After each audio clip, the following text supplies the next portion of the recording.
பரிகாரியாகிய கர்த்தர். ஹல்லேலூயா. I am the God who healeth you என்று ஆண்டவர் நமக்கு வாக்கு கொடுத்தார். அந்த வாக்குத்தத்தத்தின் அடிப்படையிலே தெய்வீக சுகம் என்ற தலைப்பிலே டிவைன் ஹீலிங்கை குறித்து உங்கள் மத்தியிலே இந்த நாளிலே கர்த்தருடைய வார்த்தையை கொடுக்கும்படியாக நான் விரும்புகிறேன். டிவைன் ஹீலிங், தெய்வீக சுகம் என்றால் என்ன? சுகத்தை குறித்து நாம் அதிகமாக சபையிலே நாம் ஜெபிக்கிறோம், நாம் சொல்லுகிறோம். தெய்வீக சுகம் என்றால் என்ன, அதில் எதிரிலே அடங்கி இருக்கிற காரியங்கள் என்ன என்று சொல்லி இந்த நாளிலே சில வசனங்கள் ஆதாரங்களோடு கூட நாம் பார்க்கலாம். முதலாவது, இது தேவனால் வாக்குத்தத்தம் பண்ணப்பட்டது. It is a promise by God. தெய்வீக சுகம் என்பது கர்த்தர் தம்முடைய ஜனங்களுக்கு வாக்குத்தத்தமாக கொடுத்தது. ஹல்லேலூயா, பிரைஸ். தேவனால் வாக்குத்தத்தம் பண்ணப்பட்டது. It is a promise by God. கிடைக்குது. இந்த வாக்குத்தத்தத்தை எப்படி நாம் சுதந்திரிக்க முடியும் என்றால், முதலாவது தேவனுக்கு கீழ்ப்படிதல் மூலமாக இந்த பாதுகாப்பை பெறுகிறோம். யாத்திராகமம் 15ஆம் அதிகாரம் 26ஆம் வசனத்தை வாசிக்கும் போது, டியூட்ரானமி சாப்டர் 15 verse 26. யாத்திராகமம் 15ஆம் அதிகாரம் 26ஆம் வசனம். நீ உன் தேவனாகிய கர்த்தரின் சத்தத்தை கவனமாய் நீ உன் தேவனாகிய கர்த்தரின் சத்தத்தை கவனமாய் கேட்டு அவர் பார்வைக்கு செம்மையானவைகளை செய்து அவர் கட்டளைகளுக்கு செவி கொடுத்து அவருடைய நியமங்கள் யாவையும் கை கொண்டால், நான் எகிப்திற்கு வரப்பண்ணின வியாதிகளில் ஒன்றையும் உனக்கு வரப்பண்ணேன். நானே உன் பரிகாரியாகிய கர்த்தர் என்றார். நானே உன் பரிகாரியாகிய கர்த்தர். Hallelujah, praise. நம் தேவனுடைய வார்த்தைக்கு கீழ்ப்படியும் போது, அல்லது protection provided by obedience to God, தேவனுடைய வார்த்தைக்கு நாம் கீழ்ப்படியும் போது, ஹல்லேலூயா, நமக்கு ஒரு சுகத்தை ஆண்டவர் என்ன செய்றாரு? கொடுக்கிறவராக இருக்கிறார். இரண்டாவதாக, ஏசாயா 53ஆம் அதிகாரம் 5வது வசனத்திலே இயேசுவின் மூலமாக அவருடைய தழும்புகளால் நாம் குணமாகிறோம். through Jesus, by his stripes we are healed. ஏசாயா 53ஆம் அதிகாரம் 5வது வசனம். நம்முடைய மீறுதல் நிமித்தம் அவர் காயப்பட்டு, நம்முடைய மீறுதல் நிமித்தம் அவர் காயப்பட்டு, நம்முடைய அக்கிரமங்கள் நிமித்தம் அவர் நொறுக்கப்பட்டார். நம்முடைய அக்கிரம நிமித்தம் அவர் நொறுக்கப்பட்டார். ஏசாயா 53ஆம் அதிகாரம் 5வது வசனம். அடுத்தபடியா இதே காரியத்தை 1 பேதுரு 2ஆம் அதிகாரம் 24ஆம் வசனத்திலே நாம் பார்க்கலாம். 1 Peter chapter 2 verse 24. 1 பேதுரு 2ஆம் அதிகாரம் 24ஆம் வசனம். நாம் பாவங்களுக்கு செத்து நீதிக்கு பிழைத்திருக்கும்படி அவர் தாமே தமது சரீரத்திலே நம்முடைய பாவங்களை சிலுவையின் மேல் சுமந்தார். அவருடைய தழும்புகளால் குணமானீர்கள். அவருடைய தழும்புகளால் குணமானீர்கள். by his stripes we are healed என்று சொல்லி நாம் பார்க்கிறோம். அன்பு தேவ பிள்ளைகளே, ஸ்தோத்திரம். முதலாவது கீழ்ப்படிதல் மூலமாக இந்த சுகத்தை பெறலாம். இரண்டாவதாக இயேசு கிறிஸ்துவின் தழும்புகளினாலே நாம் இந்த சுகத்தை நாம் பெற்றுக்கொள்ள முடியும். சரி, போகட்டும். இந்த சுகமாக்குதலை குறித்து தேவனுடைய பார்வை என்ன? God's view of healing.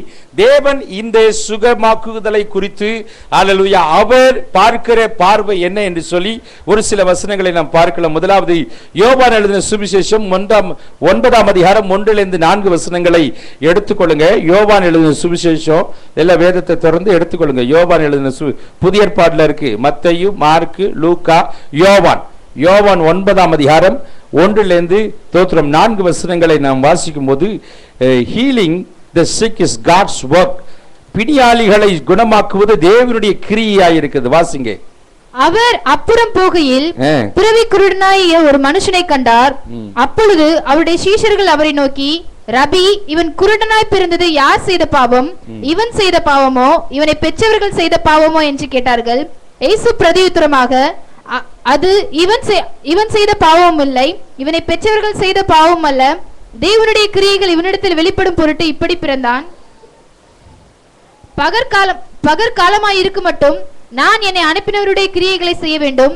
ஒருவனும் கிரியை செய்யக்கூடாத ராக்காலம் வருகிறது. ஹல்லேலூயா. அன்பு தேவ பிள்ளைகளே, அப்ப இங்கே பிறவி குருடனை அல்லது கொண்டு வந்து இவன் செய்த பாவமா இவன் பெற்றவர்கள் செய்த பாவம் என்று கேட்டார்கள். அப்ப ஆண்டவர் சொல்றாரு, இது இவன் செய்த பாவம் அல்ல, இவனை பெற்றவர்கள் செய்த பாவம் அல்ல, தேவனுடைய கிரியைகள் இவனிடத்தில் வெளிப்படும் பொருட்டு இப்படி பிறந்தான். ஹல்லேலூயா. சில வியாதிகளின் மூலமாக ஹல்லேலூயா ஆண்டவருடைய கிரியைகள் வெளிப்படும்படியாக சில வியாதிகள் காணப்படுகிறது. ஹல்லேலூயா. சில வியாதிகள் மூலமாக ஆண்டவர் என்ன செய்றார்? தம்முடைய கிரியைகளை ஆண்டவர் வெளிப்படுத்துகிறார். ஹல்லேலூயா. God's work is been done through certain sickness. Hallelujah.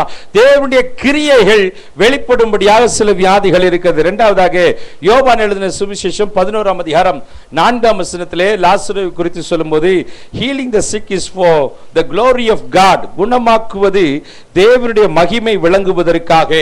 யோவான் எழுதின சுவிசேஷம் 11:4. இயேசு அதை கேட்ட பொழுது இந்த வியாதி மரணத்துக்கு ஏதுவாயிராமல் தேவனுடைய மகிமை விளங்குவதற்கு ஏதுவாயிருக்கிறது. ஹalleluya. praise God. தேவனுடைய மகிமை விளங்குவதற்கு ஏதுவாய் இருக்கிறது. முதலாவது அது God's workக்காக hallelujah healing இருக்கிறது. அல்ல secondly it is for the glory of God. மூன்றாவதாக மத்தேயு 12ஆம் அதிகாரம் 11-12 வசனங்களை நீங்கள் வாசிக்கும் போது நான் ஏன் இதை போதிக்கிறேன் என்றால் இந்த சுகத்தை குறித்து நீங்கள் ஒரு தெளிவான ஒரு ஹல்லேலூயா காரியத்தை நீங்கள் அறிந்து கொள்வதற்கு வசதியாக இருக்கும். மத்தேயு 12ஆம் அதிகாரம் 11-12 வசனங்கள். அதற்கு அவர் உங்களில் எந்த மனுஷனுக்காகிலும் ஒரு ஆடு இருந்து அது ஓய்வு நாளில் குழியில விழுந்தால் அதை பிடித்து தூக்கிவிட மாட்டானோ? ஆட்டை பார்க்கிலும் மனுஷனானவன் எவ்வளவோ விசேஷித்திருக்கிறான். ஆதலால் ஓய்வு நாளிலே நன்மை செய்வது நியாயம்தான் என்று சொன்னார். நன்மை செய்வது நியாயம்தானே. It is good to heal the sick. குணமாக்குவது நன்மையான காரியம் என்று ஆண்டவர் சொல்லுகிறார். ஹல்லேலூயா. ஸ்தோத்திரம். அது ஒரு நன்மையான காரியமாக கர்த்தர் நினைக்கிறார். ஹல்லேலூயா. ஓய்வு நாளிலே சுகப்படுத்த கூடாது என்று சொல்லி எந்த வேலையும் செய்யக்கூடாது என்று சொல்லி அவங்க எதுக்குறாங்க பரிசேயர். அப்ப ஆண்டவர் சொல்றாரு உங்களை ஒரு ஆடு கீழே குழியில விழுந்து போச்சுன்னா ஓய்வு நாளில் வேலை செய்யக்கூடாதுன்னு உள்ளே விட்டுறீங்களா? அதை உடனே தூக்கிறீங்களா? ஒரு நன்மை செய்றீங்களா? அதே போலதான் சுகமாக்குவதும் ஒரு நன்மை. ஹல்லேலூயா. ஓய்வு நாளிலே சூம்பின கையோடையவன் திறந்தான். தோத்திரம் பார்த்துக்கிட்டே இருக்காங்க இவர் என்ன செய்யறாரு ஓய்வு நாள்ல. தோத்திரம் நம்மால் எப்பொழுதுமே ஒரு புரட்சி பண்றாள். ஹல்லேலூயா.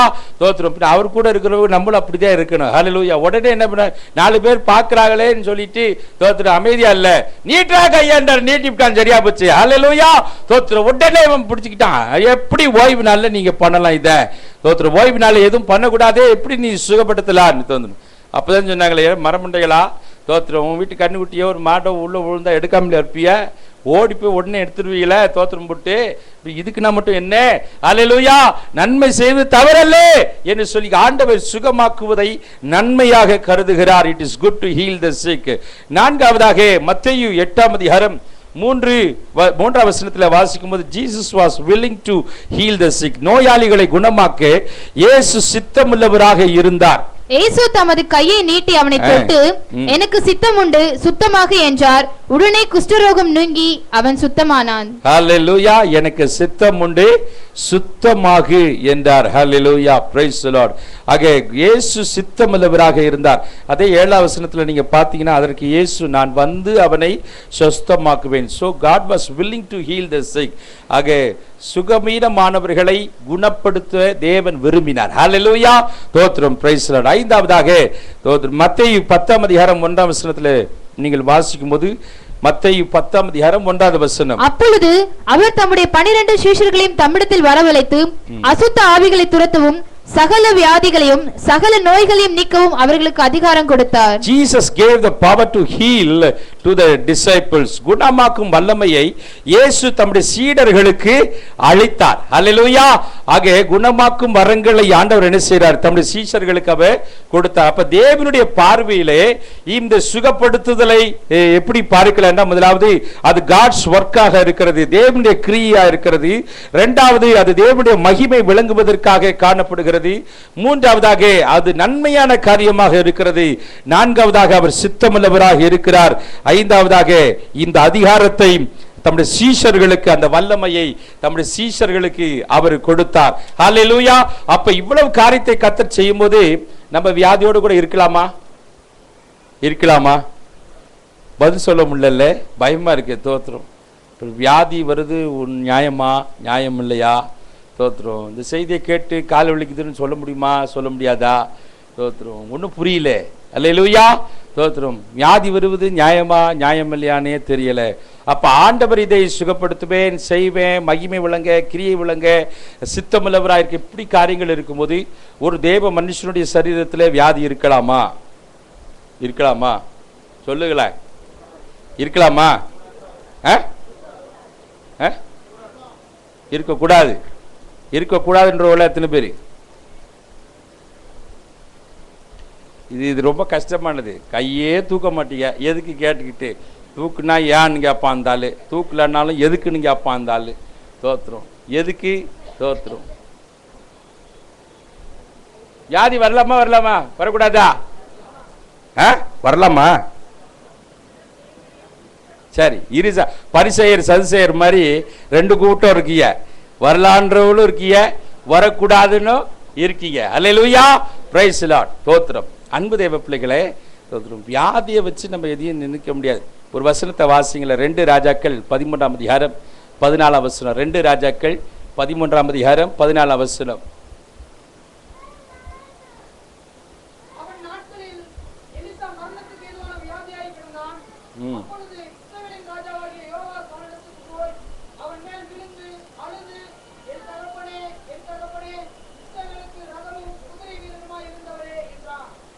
ஹல்லேலூயா, பிரைஸ் தி லார்ட். 2 ராஜாக்கள் 13ஆம் அதிகாரம் 14ஆம் வசனத்துல, அவன் நாட்களில் எலிசா மரணத்துக்கு ஏதுவான வியாதியாய் கிடந்தான்.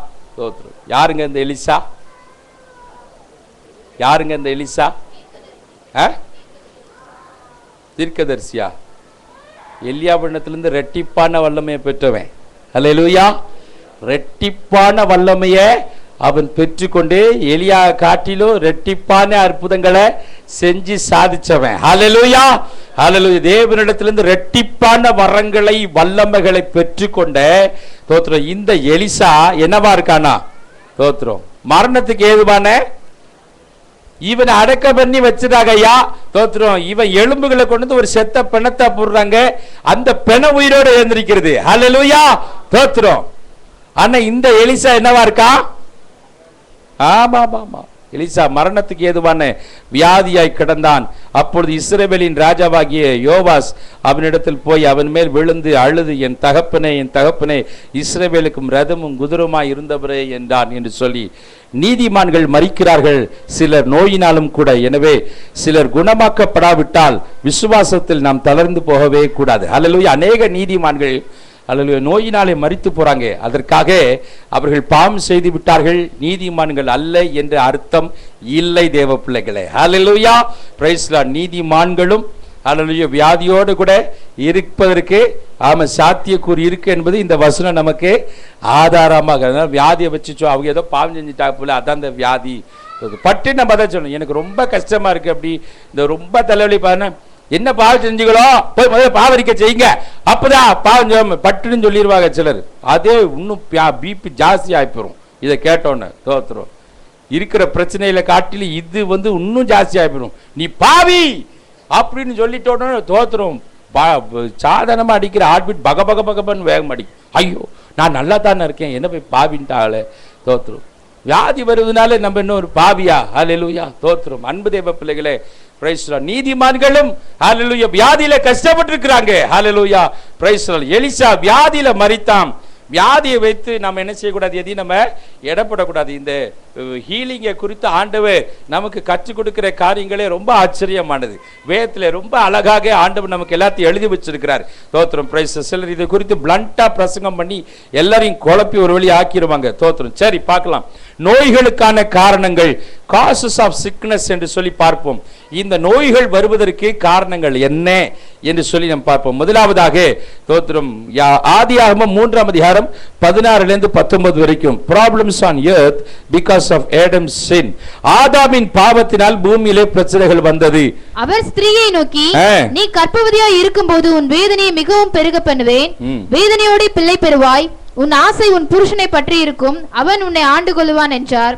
பின்பு அவர் ஆதாமை நோக்கி, நீ உன் மனைவியின் வார்த்தைக்கு செவி கொடுத்து புசிக்க வேண்டாம் என்று நான் உனக்கு விலக்கின விருட்சத்தின் கனியை புசித்தபடினாலே பூமி உன்னிமித்தம் சபிக்கப்பட்டிருக்கும். நீ உயிரோடு இருக்கும் நாளெல்லாம் வருத்தத்தோடு அதன் பலனை புசிப்பாய். அது உனக்கு முள்ளும் குறுக்கும் முளைப்பிக்கும் வெளியின் பயிர் வகைகளை புசிப்பாய். நீ பூமியிலிருந்து எடுக்கப்பட்டபடியால் நீ பூமிக்கு திரும்ப மட்டும் உன் முகத்தின் வேர்வையால் ஆகாரம் புசிப்பாய். நீ மண்ணாயிருக்கிறாய், மண்ணுக்கே திரும்புவாய் என்றார். போதும். அன்பு தேவ பிள்ளைகளே, ஆதாமினாலே ஹல்லேலூயா ஏற்படுத்தப்பட்ட பாவத்தினாலே ஹல்லேலூயா இந்த வியாதி ஹல்லேலூயா நம்முடைய வாழ்க்கையில வந்து கொண்டே இருக்கிறது. because of Adam's sin ஹல்லேலூயா. ரோமர் 8ஆம் அதிகாரம் 28 வசனத்திலே, ரோமர் 8ஆம் அதிகாரம் 22 வசனத்திலே, சாபத்தின் காரணமாக படைப்புகள் அனைத்தும் வேதனைப்படுகின்றது. ஹல்லேலூயா. ரோமர் 8ஆம் அதிகாரம் 22 வசனம். ஆகையால் நமக்கு தெரிந்திருக்கிறபடி இதுவரைக்கும் சர்வ சிருஷ்டியும் ஏகமாய் தவித்து பிரசவ வேதனைப்படுகிறது. சர்வ சிருஷ்டியும் ஏகமாய் தவித்து பிரசவ வேதனைப்படுகிறது. எல்லா சிருஷ்டியும் ஆதாம் செய்த பாவத்தினாலே அதில் எல்லா சிருஷ்டிகளும் இந்த சாபத்தின் அடிப்படையிலே இந்த வியாதியை நம்முடைய சரீரத்திலே சுமந்து கொண்டிருக்கிறோம். ஹல்லேலூயா. அதுக்கு தான் அந்த ரோமர் 8:23 நீங்க பாத்தீங்கன்னா, எப்படா இந்த சரீரம் மறுரூபம் ஆகும்னு சொல்லி எல்லா தேவ பிள்ளைகளும் எதிர்பார்த்துக்கிட்டு இருப்பாங்க. இந்த மாம்ச சரீரம் இருக்கிற வரைக்கும் இந்த வியாதியை நம்ம என்ன செய்யணும், சில நேரத்துல சுமக்க வேண்டிய. அதை 23 வசனத்தை நீங்க வாசித்தீங்கன்னா, அதுவுமல்லாமல் ஆவியின் முதற் பலன்களை பெற்று நாமும் கூட நம்முடைய சரீர மீட்பாகிய சரீர மீட்பு, இந்த சரீரம் மீட்படைந்துச்சுன்னா இனி ஒருபோது நமக்கு என்ன செய்யாது வியாதி.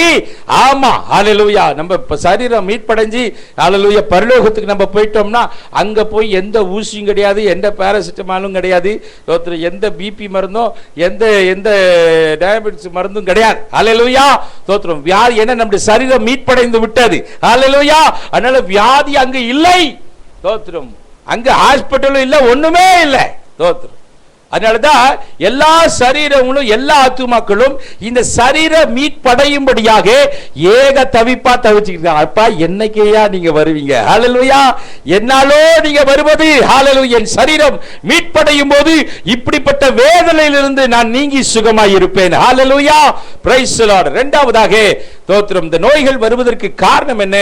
தேவனுடைய நியாய தீர்ப்பின் காரணமாக இந்த நோய் வருது. sickness as judgment of God.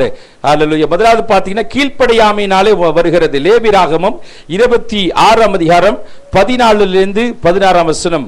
லேவியராகமம் 26ஆம் அதிகாரம் 14 15 16.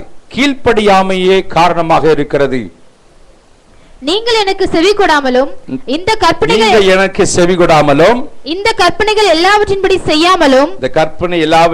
செய்யாமலும் என் கட்டளைகளை வெறுத்து உங்கள் ஆத்துமா என் நியாயங்களை அரோசித்து என் கற்பனைகள் எல்லாவற்றின்படியும் செய்யாதபடிக்கு என் உடன்படிக்கையை நீங்கள் மீறி போடுவீர்களானால் நான் உங்களுக்கு செய்வது என்னவென்றால் கண்களை பூத்து போக பண்ணுகிறதற்கும் இருதயத்தை துயரப்படுத்துகிறதற்கும் திகிலையும் ஈலையையும் காய்ச்சலையும் உங்களுக்கு வரப்பண்ணுவேன். என்ன வருமா? என்ன வருமா? திகில், காய்ச்சல் வருமா? என்ன வருமா? ஜுரம் அடிக்குது பாஸ்டர், கொதிக்குது. தோத்திரம். ஏன் கொதிக்குது? தோத்திரம். வேதத்துல இருக்கு பாருங்க, காய்ச்சல் வர பண்ணுவாராம். தோத்திரம். அதனால ஜுரம் இருக்குன்னா பயந்துக்கிட்டாதீங்க. ஐயோ தோத்திரம் என்னமோ சம்மந்தமா இருக்கு சொல்லியிருக்கிறார். ஜுரம் அடிக்கிற உங்களை நான் சொல்லலை, பைபிளில் ஜுரம் இருக்குன்னு சொல்றேன். அல்லேலூயா. இது கொஞ்ச நாளாக எல்லாருக்கும் ரொம்ப காய்ச்சல் வந்துக்கிட்டு இருக்கு. தோத்துரும். இப்பெல்லாம் காய்ச்சல் வந்தால் 105 டைரெக்டாக போயிடுது. தோத்துரும். ஆளை ஃப்ளாட் ஆக்கிறது, அப்புறம் சர்ன்னு குறையுது. வினோதமான காய்ச்சலாக இருக்குது. அதுக்கு டாக்டர் என்னென்ன மருந்தெல்லாம் கொடுக்குறாங்க. தோத்துரும். வித்தியாசமாக இருக்குது. அன்பு தேவ பிள்ளைகள் ஆண்டவர் சொல்லியிருக்கிறார், காய்ச்சலை வர பண்ணுவேன், உன் இதயத்துக்கு என்ன செய்வேன்? ஆமாம், நோவை உண்டு பண்ணுவேன், ரொம்ப கஷ்டத்தை உண்டு பண்ணுவேன். எப்படி வரும் இதெல்லாம்? கீழ்ப்படியாமை. அல்ல தேவனுடைய வார்த்தைக்கு கீழ்ப்படியாம நம்ம இருக்கிறனால நமக்கு சில நோய்கள் உண்டாகும். இரண்டாவதாக சங்கீதம் 107 17 18 வாசித்தீங்கன்னா, அக்கிரமங்களினாலே நாம் சில நோய்கள் நமக்கு வருது. நம்ம செய்யற அக்கிரமங்களினாலே ஆண்டவரே நம்ம நியாய தீர்ப்பு குற்றுவார. நீ செஞ்சில அனுபவி அதுக்கு போ அப்படின்னு ஆண்டவர் என்ன செய்வது? The judgment of the Lord will make us fall into sickness.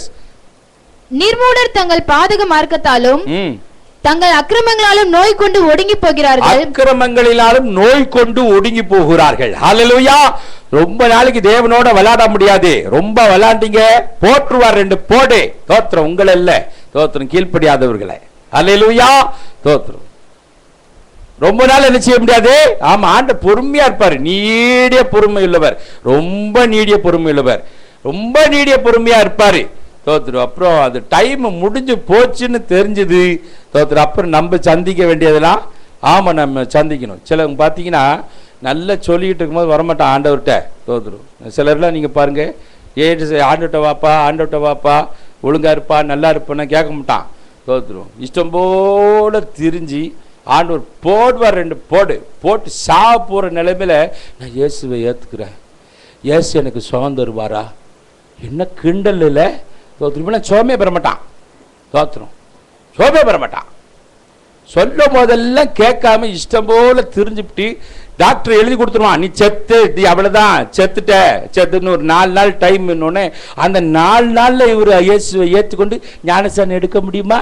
தோத்துரும். இவர் 4 நாள்ல இவர் தப்பிச்சுக்கலான்னு பாக்குறாரு. அவ்வளோ நாள் நல்ல இஷ்டம் போல மனம் போன போக்குல போயிட்டா. உனக்கு தேவனுடைய நியாய தீர்ப்பு தான். எத்தனை பேர் சேர்ந்து ஜெபிச்சு தோத்திரம் கையை வச்சு குதிச்சு உழுக்குனாலும் ஒன்றும் நடக்காது. அல்லேலூயா. தோத்திரம். அவர் நினைப்பு இவருக்கு கல்ல கடைசி நேரத்தில் ஆண்டவரே ஏத்துக்கணும்னே தோத்திரம். ஆண்டவர் ஏத்துக்கிட்டாரு. அது மாதிரி பார்த்துக்கலாம்.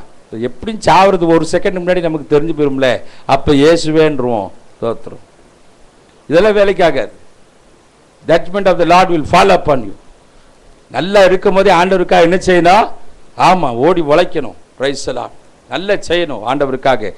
அக்கிரமங்களினாலே அவர்கள் பாவத்தை நோய்களை சுமக்கிறார்கள் என்று சொல்லி, 3வதாக தோத்திரம் இந்த பாவம் நமக்கு எப்படி வராது? முதலாவது ஆதாமினுடைய பாவம். தோத்திரம் நமக்கு நோய்கள் வருகிறது. 2வதாக தேவனுடைய நியாய தீர்ப்பின் மூலமாக நமக்கு நோய்கள் உண்டாகிறது. இதெல்லாம் நீங்க செக் பண்ணி பார்த்துக்கோங்க உங்க லைஃப். தோத்திரம் இல்லைன்னா சந்தோஷமா இருங்க. ஹல்லேலூயா. Praise the Lord. 3வதாக தோத்திரம் இந்த நோய்கள் ஏன் வருகிறது என்றால், தோத்திரம் சாத்தானின் கைகளில் தேவனிடமிருந்து ஒரு சோதனையாக வருகிறது. நல்லா புரிஞ்சுக்கோங்க. Sickness as a trial from God at the hand of Satan. ஹல்லேலூயா. நோய்கள் சாத்தானின் கைகளில் தேவனிடமிருந்து ஒரு சோதனையாக வருகிறது. சாத்தான் நம்மளை டைரக்டா நோய் படுக்கையில படுப்பதற்கு ஆண்டவர் அலோவ் பண்ண மாட்டாரு. தோத்திரம் தேவனுடைய பர்மிஷனோட தான் தேவ பிள்ளைகளை சத்ரு தொட முடியும். ஹல்லேலூயா. சில நேரங்களிலே ஒருவேளை சாபத்தினால் ஆதாமின் பாவத்திலிருந்து நம்ம சாபத்திலிருந்து மீட்கப்பட்டிருக்கலாம், கோபாக்கனையிலிருந்து மீட்கப்பட்டு நம்ம நல்லா இருந்திருக்கலாம். ஆனால் சில வேளைகளிலே நாம் நீதிமானாய் சன்மார்க்கமாய் வாழ்ந்து கொண்டு இருக்கும் போதே சில நோய்கள் நம்மை தாக்குமானால் அது பிசாசானவன் தேவனுடைய உத்தரவை கேட்டுக்கொண்டு நம்மிடத்தில் நம்மை சோதிக்கும்படியாக தேவனால் அனுமதிக்கப்பட்ட ஒரு வியாதியாக நம்முடைய வாழ்க்கையில் அது இருக்கலாம். ஹல்லேலூயா. Praise the lord. ஆதாரமாக யோபு 2ஆம் அதிகாரம் 6ஆம் 7ஆம் வசனத்தை நீங்க வாசித்தீங்கன்னா, அப்பொழுது கர்த்தர் சாத்தானை நோக்கி, இதோ அவன் உன் கையில் இருக்கிறான், ஆகிலும் அவன் பிராணனை மாத்திரம் தப்பவிடு என்றார். அப்பொழுது சாத்தான் கர்த்தருடைய சந்நிதியை விட்டு புறப்பட்டு யோபின் உள்ளங்கால் தொடங்கி அவன் உச்சந்தலை மட்டும் கொடிய பருக்களால் அவனை வாதித்தான். பாத்தீங்களா? ஆண்டவர் தான் அவனுக்கு என்ன செய்யறாரு? பர்மிஷனே கொடுக்கிறாரு. ஆனா ஆண்டவரே யோபு பத்தி பயங்கர சர்டிபிகேட் கொடுக்கிறாரு. இந்த வசனம் பாருங்களேன். 3:5 வரைக்கும் பாருங்களேன். அப்பொழுது கர்த்தர் சாத்தானை நோக்கி, நீ என் தாசனாய யோபின் மேல் கண் வைத்தாயோ? உத்தமனும் சன்மார்க்கனும் தேவனுக்கு பயந்து பொல்லாப்புக்கு விலகுகிறவனுமான மனுஷனாகிய அவனை போல பூமியில் ஒருவனும் இல்லை. முகாந்திரம் இல்லாமல் அவனை நிர்மூலமாக்கும்படி நீ என்னை ஏவின போதிலும் அவன் இன்னும் தன் உத்தமத்திலே உறுதியாய் நிற்கிறான் என்றார். Hallelujah. Praise the lord. Hallelujah. ஆண்டவர் சில நேரத்துல பிசாசு நம்மள டெஸ்ட் பண்றதுக்காக அவன் ஆண்டவர் என்ன செய்வான்? ஆமா, அதுக்கு அடுத்த வசனத்துல நீங்க பாத்தீங்கன்னா அவன் சொல்லுவான், நீங்க என்ன, நீங்க சும்மா என்கிட்ட கொடுத்து பாருங்க, நான் அவனை தொட்டு பார்க்கறேன், அப்புறம் பாருங்க அவன் உங்களை ஓயாமல் துதிப்போம் காலமெல்லாம் பாடுவோம்னு கைய கால ஆட்டி பாடுறான்னு நான் உங்களுக்கு காமிக்கிறேன் பாருன்னு அவன் சேலஞ்ச் பண்ணுவான். ஹல்லேலூயா. பாடு ஓசன்னா ஓசன்னா ஓசன்னா. நல்லா இருக்கும்போது பாடுவோம். 105 டிகிரி ஜுரம் அடிக்கும் போது பாடு ஓசன்னா ஓசன்னா பாடுன்னா வருமா? ஹல்லேலூயா. தோத்திரம் வராது. பெரிய தலைவலி, ஒரு மாதிரி சின்ன தலைவலினாலே சபைக்கு வர மாட்டான் இவன். ஹல்லேலூயா. வீட்டுல உட்கார்ந்து இருப்பான். தோத்திரம் டிவியை பார்த்துக்கிட்டு இருப்பான், பட்டிமன்றம். தோத்திரம். Price the Lord. ஆனா சபைக்கு என்ன செய்ய மாட்டான்? வரமாட்டான். சின்ன கால் வலி, கை வலி. தோத்திரம். கல்யாணத்துக்கு சொல்லுங்க, பெரிய கட்டை கட்டிக்கிட்டு இழுத்துக்கிட்டாவது போயிடுவாங்க கல்யாணத்துக்கு. தோத்திரம். ஆனா சின்ன கால் வலிக்கு தோத்திரம் சபைக்கு வர மாட்டான். இவனெல்லாம் பிசாசு தொடுவான்? தொட மாட்டான். ஏன்னா நம்பாளு. அல்லேலூயா. தோத்திரம். சின்னதுக்கே தோத்திரம் முடிஞ்சு போச்சு சமாச்சாரம். இவனை எதுக்கு நம்ம தொடணும்? தொட்டாமலே நடந்து போச்சு எல்லாமே. தோத்திரம். Price the Lord. காசு இருந்தால் சபைக்கு வருவாங்க, காசு இல்லைன்னா போட காணிக்க இல்லைன்னா தோத்திரம் சபைக்கு வர மாட்டாங்க. தோத்திரம். ஏதோ சின்ன விஷயத்துல நம்மளே அப்படியே நம்மளே உட்கார்ந்துக்கிறோம். உங்களெல்லாம் பிசாசு தொடமாட்டாங்க, அதுக்கு கவலைப்படாதீங்க, தைரியமா இருங்க. ஆனா எதுனாலும் தேவ சமூகத்துல வந்து விழுந்து கிடக்கிறோம் பாத்தீங்களா, அவங்க மேலதான் பிசாசுக்கு பார்வையே. நீங்க அதுல இருக்கீங்களா?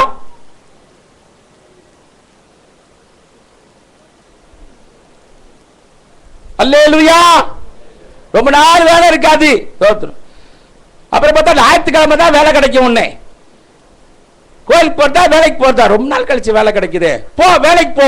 அதுக்கப்புறம் 4 வாரம் உனக்கு வேலையே கிடைக்காது. அதனாலதான் நிறைய பேர் கஷ்டப்படுறீங்க. ஞாயிற்றுக்கிழமை கிடைச்ச வேலையை ஓடி போய் சேர பாரு, நீதான் தேவ பிள்ளையா? நீ கர்த்தருக்கு கொடுக்க வேண்டிய நாளை நீ கர்த்தருக்கு என்று செலுத்தாம சம்பாதிக்க ஓடுறியே. தோத்திரம், உனக்காக கர்த்தர் வைராக்கியம் பாராட்டுவாரா? நீ அந்த வேலையை விட்டுட்டு நீங்க வா, தொடர்ந்து 6 மாசம் உனக்கு வேலை கர்த்தர் தருவாரே. ஹல்லேலூயா. தோத்திரம். சொல்றது உண்மையில டெஸ்ட் பண்ணி பாருங்க. நீ கர்த்தருக்காக வைராக்கியமா இருந்து பாரு. இப்பதான் வேலை கிடைச்சிருக்கு, தோத்திரம். இப்பதான் எனக்கு சவாரியா கிடைச்சிருக்கு, தோத்திரம். ஓடு வண்டி எடுத்துட்டேன், தோத்திரம். 6 மாசம் உனக்கு சவாரியா கிடைக்காது. அப்புறம் ஆண்டவர் என்ன ஆசீர்வாதம், தோத்திரம். முற்று ஓடனல்ல, தோத்திரம். எப்படி வரும் உனக்கு ஆசீர்வாதம்? உனக்கு எப்படி வரும் ஆசீர்வாதம்? நீ கர்த்தருக்காக வைராக்கிய பாராட்டு. இப்ப ஒன்னெல்லாம் பிசாசு தொடுவா, அவர் கரெக்டா தெரியும். அப்படி லேசா சண்டே வரீங்களா, கொஞ்சம் கொஞ்சம் ஒரு 10 ரூபா சேர்த்து தரேன். ஓடுவான். நம்பால் தான் முதலாளா, தோத்திரம். நம்பால் தான் முதலாளா ஓடுவான். இவனெல்லாம் எப்படி பிசாசு தொடுவான்? தொடவே மாட்டான். யோபு தொடுறான்னா சன்மார்க்கன், உத்தமன், தேவனுக்கு பயந்தவன், தோத்திரம். ஆண்டவரே சர்டிபிகேட் கொடுக்கிறாரியா. அப்படிப்பட்ட ஆட்களை தான் என்ன செய்வாரு? ஆமா, வியாதி இருக்குன்னா ஆண்டவர் என்ன ரொம்ப சோதிக்கிறார் போல, தோத்திரம். நீ வைராக்கியமா இருந்தா தோத்திரம், கர்த்தர் உனக்கு பலன் கிருபைகளை கர்த்தர் தந்து உன்னை ஆசீர்வதிப்பார், உன்னை கனப்படுத்துவார். ஹல்லேலூயா. glory. Praise the Lord. Pavul அப்போஸ்தலன் அவன் தன்னுடைய வாழ்க்கையிலே, ஹல்லேலூயா, 2 கொரிந்தியர் 12ஆம் அதிகாரம் 7ஆம் வசனத்திலே, சாத்தானுடைய தூதனால பவுல் மாம்சத்தில் முள்ளை பெற்றிருந்தான். Paul was sick due to messenger of Satan. வாசிங்க 2 கொரிந்தியர் 12ஆம் அதிகாரம் 7ஆம் வசனம். அன்றியும் எனக்கு வெளிப்படுத்தப்பட்டவைகளுக்குரிய மேன்மை நிமித்தம் நான் என்னை உயர்த்தாதபடிக்கு என் மாம்சத்திலே ஒரு முள் கொடுக்கப்பட்டிருக்கிறது. என்னை நான் உயர்த்தாதபடிக்கு அது என்னை குட்டும் சாத்தானுடைய தூதனாய் இருக்கிறது. அது என்னை குட்டும் சாத்தானுடைய தூதனாய் இருக்குது. ஹல்லேலூயா. சோத்ரம். இங்க கை வச்சான் பவுலுக்கு. ஏன்னா அவன் பயங்கரமான ஆளியா அப்போஸ்தலனாகிய பவுல். நடு ரோட்ல நின்று இயேசுநாதா கர்த்தர்னுமா. ஹல்லேலூயா. சோத்ரம். Price the Lord. அவனுக்கு அப்படி ஒரு வைராக்கியம், ஒரு தைரியம் இருந்தது. எந்த ராஜாவை பார்த்தாலும் யாரை பார்த்தாலும் தைரியமா இயேசுதா கர்த்தர் சொல்லக்கூடிய ஒரு வைராக்கியம் இருந்தது அவனுக்கு. தோத்திரம். அதனால தொட்டான். Praise the lord. செக் பண்ணி பார்க்கறான். அன்னைக்கு நான் பாரிஸ் பஸ் நிலையத்தில் இருந்தபோது ஒரு வயதான பேர், நல்ல ஹாலு, ஹெஃப்டி, நல்ல வெயிட் இருக்காரு, தோத்திரம். நல்ல பேண்ட் ஷர்ட் இன் பண்ணி ஷூ போட்டுக்கிறாரு. நல்ல கம்பீரமான சத்தம். அந்த பாரிஸ் பஸ் ஸ்டாப்பில் நின்று சத்தமாக, உங்களுக்காக இயேசு கிறிஸ்துவின் ரத்தம் சிந்தப்பட்டிருக்கிறது, மனம் திரும்புங்கள், இந்த இயேசு கிறிஸ்துவின் ரத்தம் உங்கள் பாவங்களை, சத்தமா சொல்றாரு.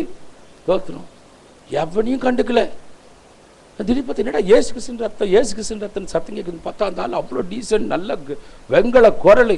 இதே ஆளை நான் பல நாட்களுக்கு முன்னாடி, தோத்திரம், இந்த அண்ணா பிரிட்ஜு, இந்த ஆர்ச் இருக்கு பாருங்க, அங்கே பஸ்லலாம் ட்ராக்ஸ் கொடுத்துட்டு இருந்தார். தம்பி இதை படி, தம்பி இதை படி, தம்பி இதை படி அப்படின்னு. அந்த குரலை கேட்டாலே அவன் படர்னு வாங்கிடுவான் போல.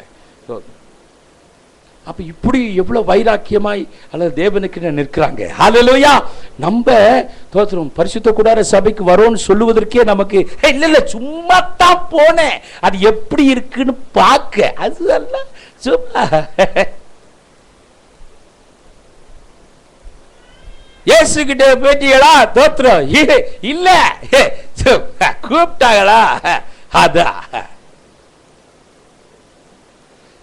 சேர்ந்துட்டீங்க. ஐயோ ஏமா இப்படி எல்லாம் பேசுற, தோத்திரம். ஏன் இப்படி எல்லாம் பேசுற? நான் ஏதோ கூப்பிட்டாலன்னு போனேன், தோத்திரம். இயேசுவை சார்ந்தவன் என்பதை வைராக்கியமா சொல்லு. I belong to Jesus. Hallelujah. தோத்திரம். நான் இயேசுவுக்குரியவன் என்பதை நீ தைரியமா சொல்லு. ஹல்லேலூயா. கர்த்தர் உனக்கு வைராக்கியம் பாராட்டுவார். ஹல்லேலூயா. அன்பு தேவ பிள்ளைகளை, யோபு தன்னுடைய சரீரத்திலே அவன் அல்ல பலவீனத்தை சுமந்தான். பவுல் தன்னுடைய சரீரத்திலே பலவீனத்தை சுமந்தான், வியாதியை சுமந்தான். வேதத்தில் பார்த்தீங்கன்னா அநேக பரிசுத்த, புதிய ஏற்பாட்டிலும் சரி பழைய ஏற்பாட்டிலும் சரி, அநேக பரிசுத்தவான்களுடைய வாழ்க்கையிலே அவர்கள் அல்லேலூயா சில பலவீனங்களை, வியாதிகளை என்ன செய்தாங்க, தங்களுடைய சரீரத்தில் சுமந்தாங்க. பழைய ஏற்பாட்டில் நீங்க பார்த்தீங்கன்னா 2 ராஜாக்கள் 20:1-3 வசனம் வரைக்கும் சீக்கிரம் வாசிங்க. தோத்திரம். எசேக்கியா ராஜாவை குறித்து நாம் வாசிக்கிறோம். 2 ராஜாக்கள் 20:1-3. அந்நாட்களில் எசேக்கியா வியாதிப்பட்டு மரணத்துக்கு ஏதுவாயிருந்தான். அப்பொழுது வியாதிப்பட்டு மரணத்துக்கு ஏதுவாயிருந்தானா. அப்பொழுது ஆமோசின் குமாரனாகிய ஏசாயா யாருன்னு பார்த்தா 3ஆம் வசனத்துல வாசிங்க. கர்த்தாவே, நான் உமக்கு முன்பாக உண்மையும் மன உத்தமமாய் நடந்து